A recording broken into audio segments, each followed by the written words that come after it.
বনভাগ জাতীয় বিদ্যালয়ৰ বাৰ্ষিক বিদ্যালয় সপ্তাহ সামৰণি।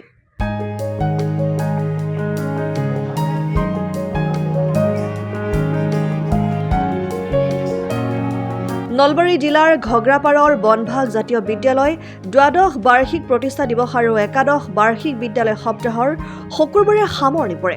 শুকুৰবাৰে আবেলি অনুষ্ঠিত হোৱা মুকলি আৰু বঁটা বিতৰণী সভাত সভাপতিত্ব কৰে বিদ্যালয়ৰ অধ্যক্ষ বিনোদ তালুকদাৰে।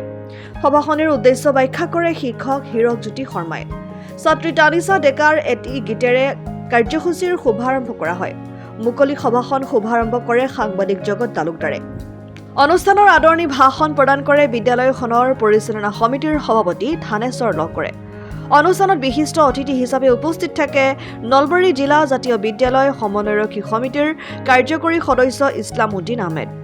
সভাত বিদ্যালয় পৰিচালনা সমিতিৰ উপসভাপতি জয়ৰাম হালৈ, ঘগ্ৰাপাৰা হাইস্কুল শিক্ষয়িত্ৰী অনিতা দেৱী, সাংবাদিক ডিজেন ডেকাই ছাত্ৰ ছাত্ৰীৰ উদ্দেশ্যে শুভেচ্ছামূলক বক্তব্য দিয়ে। বনভাগ জাতীয় বিদ্যালয়ৰ দ্বাদশ বাৰ্ষিক প্ৰতিষ্ঠা দিৱস আৰু একাদশ বাৰ্ষিক বিদ্যালয় সপ্তাহৰ এই দুদিনীয়া কাৰ্যসূচীৰে আমি এই অনুষ্ঠানটি আয়োজন কৰিছিলোঁ। যোৱাকালি আমাৰ বিদ্যালয়ৰ দ্বাদশ বৰ্ষ প্ৰতিষ্ঠা দিৱস গ'ল। এই দ্বাদশ বৰ্ষ প্ৰতিষ্ঠা দিৱসৰ লগত আমি একাদশ বৰ্ষ যি বাৰ্ষিক অধিৱেশন বিদ্যালয় সপ্তাহ আমি আয়োজন কৰিছিলোঁ। ইয়াৰে আগতে আমি বিভিন্ন খেল ধেমালি অনুষ্ঠানবিলাক ইতিমধ্যে সমাপন কৰিছোঁ। আজি আমাৰ দ্বিতীয় দিনৰ কাৰ্যসূচীত আমি মুকলি অধিৱেশন আৰু বঁটা বিতৰণী অনুষ্ঠান আয়োজন কৰিছিলোঁ। ৰাতিপুৱা ভেকশ্যন প্ৰতিযোগিতা ইতিমধ্যে সমাপন হৈছে আৰু এই মুকলি অধিৱেশনত আমি news desk report, Assam time.